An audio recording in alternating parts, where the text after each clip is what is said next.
Welcome to Inside Academia, the weekly program where we take a look behind the ivory curtain, seeking a frank discussion of American education. I'm your host, Andy Nash. My guest today is Dr. Richard Shavelson, a Margaret Jacks Professor of Education Emeritus. Dr. Shavelson is one of the most respected assessment researchers in the nation. He's also author of the 2009 book, Measuring College Learning Responsibly, Accountability in a New Era. Dr. Shavelson, welcome to Inside Academia. Thank you very much. I'm happy to be here.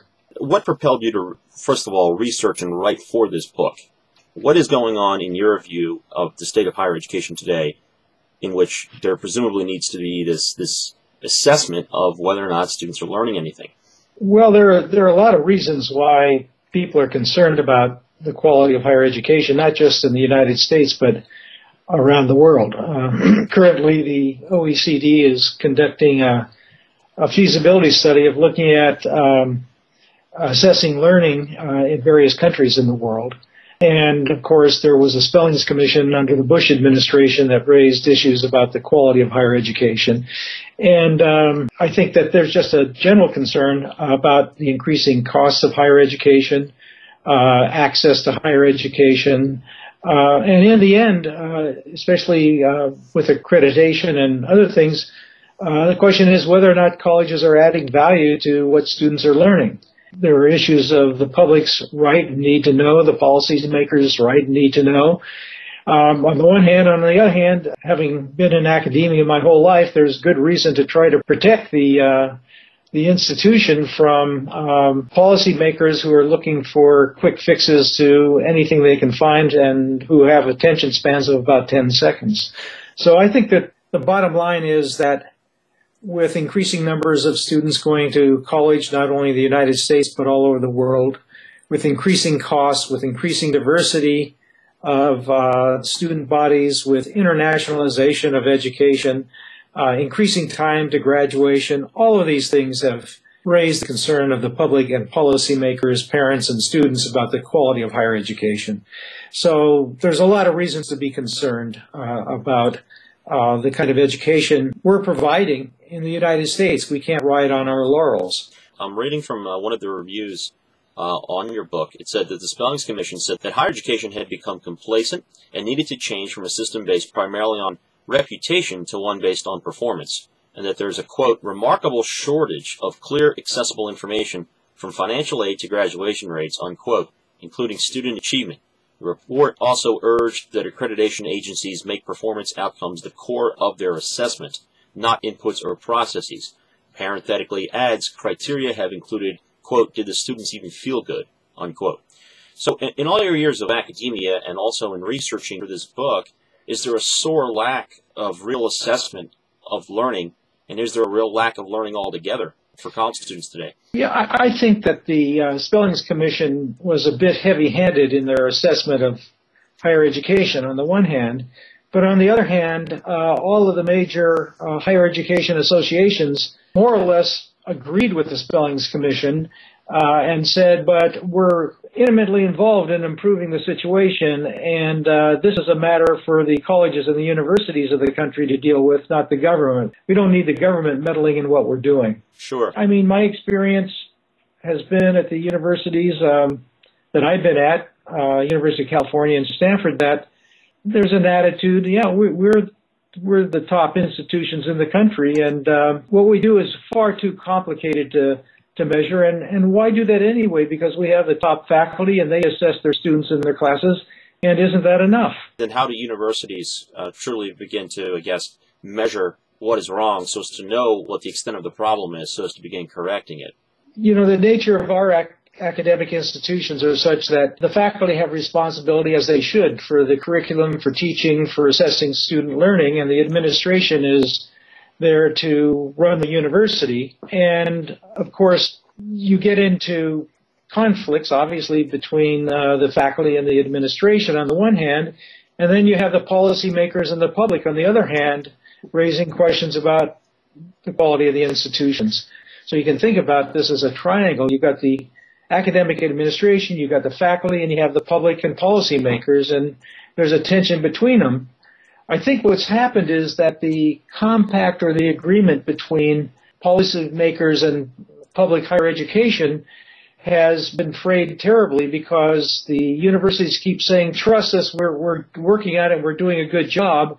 And then all the evidence they have is that the time to graduation is increasing, the number of dropouts is increasing, the cost of education is going higher. And they say, well, wait a minute, if you're working on this, what's going on? And by the way, what evidence do you have that kids are learning more by going to college than, say, maybe going into the military or going into the workforce? What evidence do you have?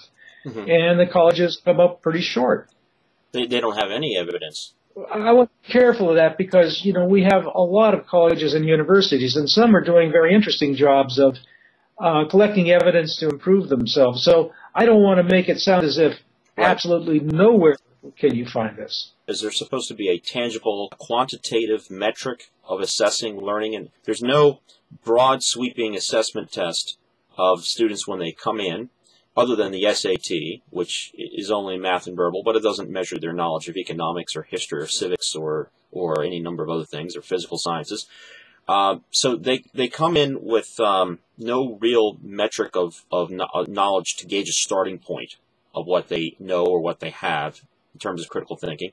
And then there's certainly no comprehensive or cumulative exam at the end of your senior year to get a bachelor's degree. So how do we know where you're starting, and how do we know what you, in fact, have learned throughout the course of the 4 or 5 years of getting that bachelor's degree? Yeah, well, I think that's a legitimate concern. To begin with, as far as admissions testing goes and what do kids know when they're coming in, there are a variety of assessments beyond the SAT, ACT, that colleges use to inform that. You have high school leaving examinations and in the subject matter areas. You know, the kids have been spending a lot of their lives in school. Certainly, there's a concern for the level of education, the quality of K-12 education, and that there's no magic once they go from K-12 to higher education that they've completely revised themselves and as if they've come out of an excellent education system. So there's concern there. There's concern about the readiness of students in this country to go to college.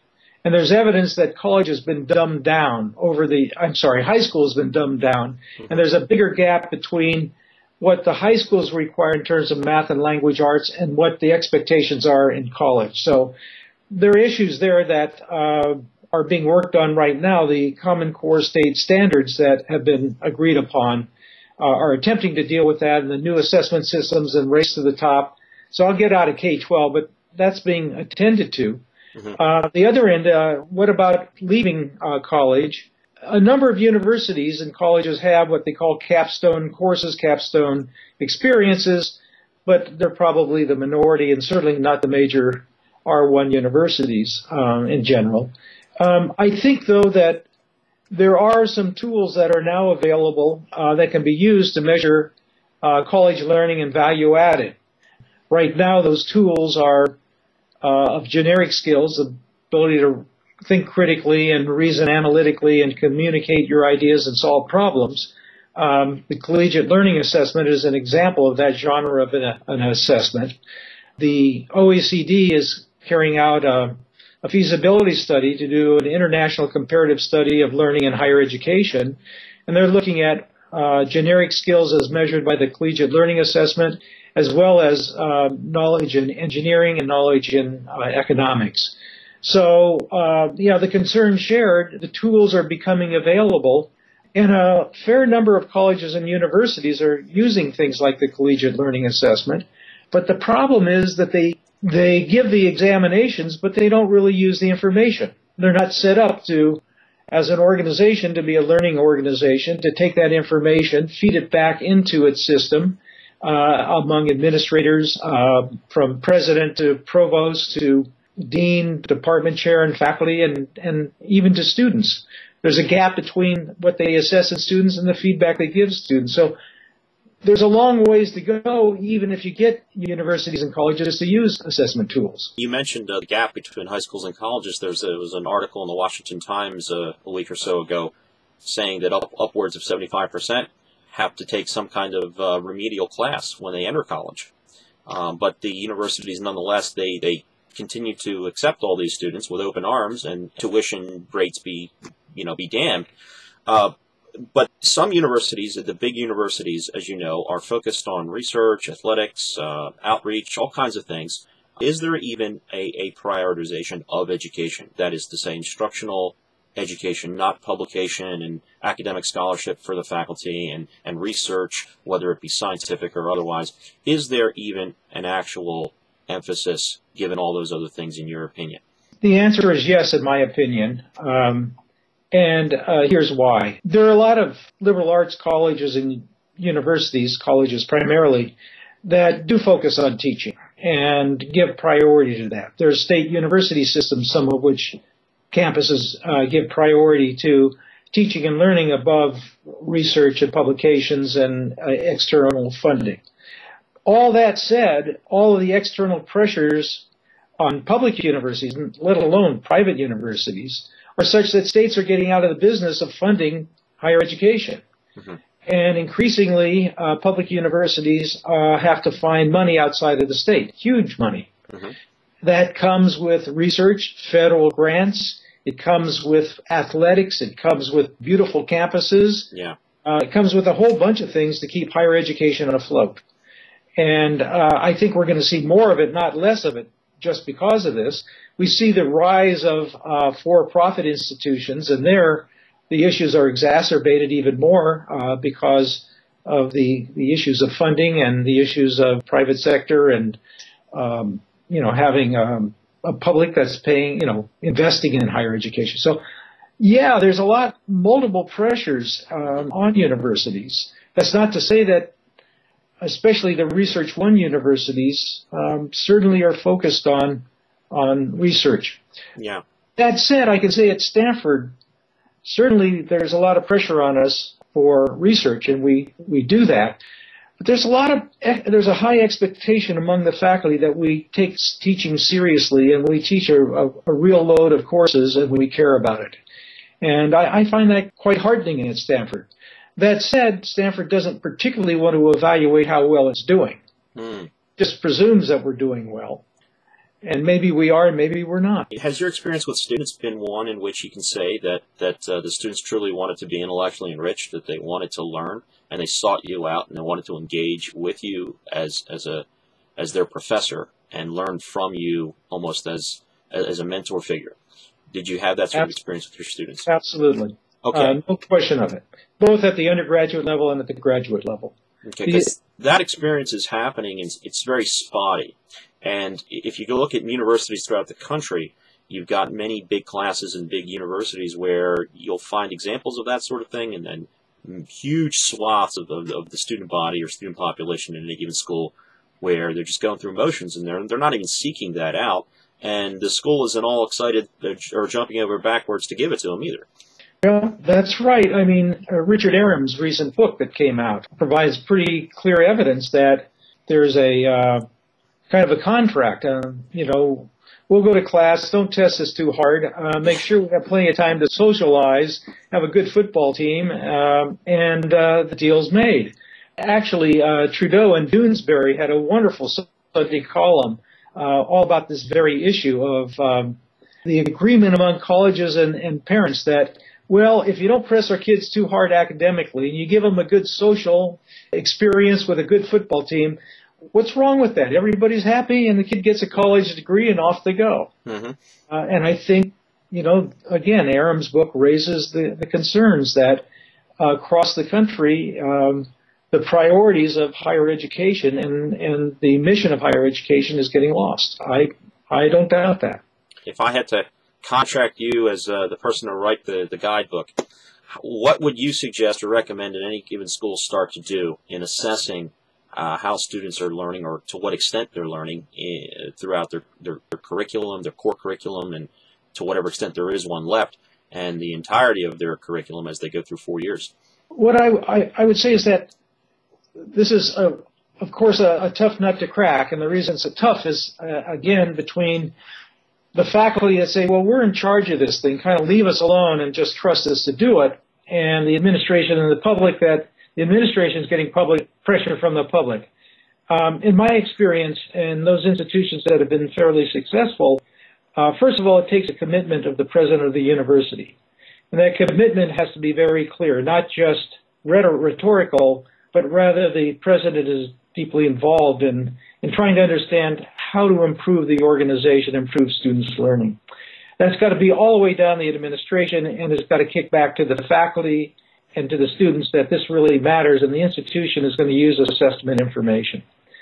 The second thing they need to do is to develop a capacity internally to collect information, not just course by course, but on what are the outcomes of education in physics or in history or in humanities somewhere. What does it look like, and what are students able to do? And can the students in history think like historians? Can the students in physics think like physicists? And how does this contribute to even larger outcomes of social responsibility, civic engagement, and other things? I think that's all internal, and I think that that's fine. It's very hard to develop, but that feedback as to how they're doing not only in the academic disciplines, but the general education program is essential if you want to improve things. There has to be a way of feeding back that information, providing resources to improve, experimenting with alternative ways of improving, and finding out what works in that particular institution. The last part of it is that I think that if colleges and universities only develop internal assessment programs, they don't know whether they're doing good enough.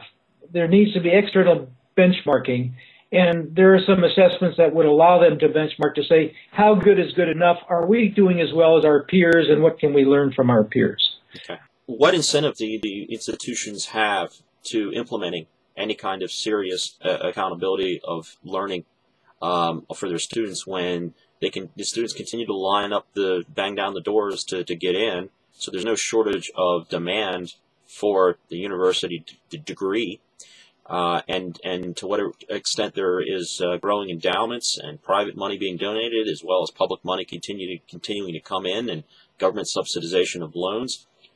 If you're the university, you can continue to accept all that, and where's ultimately the pressure going to come from to say, hey, let's put the focus on education and let's seriously make sure that the students are in fact learning something? As far as incentives to improve, there still is a lot of competition among colleges and universities for the better students. And if you look at those colleges and universities who do well on external exams, whether it's the National Survey of Student Engagement or the Collegiate Learning Assessment or some other exam, if they do well, that's the first thing you see on their website. And they're there to compete for better students. Not that they can't fill their ranks. They can, but what they're filling them with is students who are way underqualified. And eventually the public raises questions about whether or not this is something that needs to be protected, or the public needs to be aware that the quality of the work is not as good as it should be. And there certainly is a state and perhaps a federal role. And the problem is if they do it like they do, No Child Left Behind, it just won't work, and they risk ruining what's good about the U.S. higher education. Dr. Richard Shavelson, Professor of Education Emeritus, author of Measuring College Learning Responsibly, Accountability in a New Era. I want to thank you again for joining us today. Thank you very much. I'm your host, Andy Nash. This has been InsideAcademia.tv. Please join us again next week, as every week, as we take you for a look behind the ivory curtain.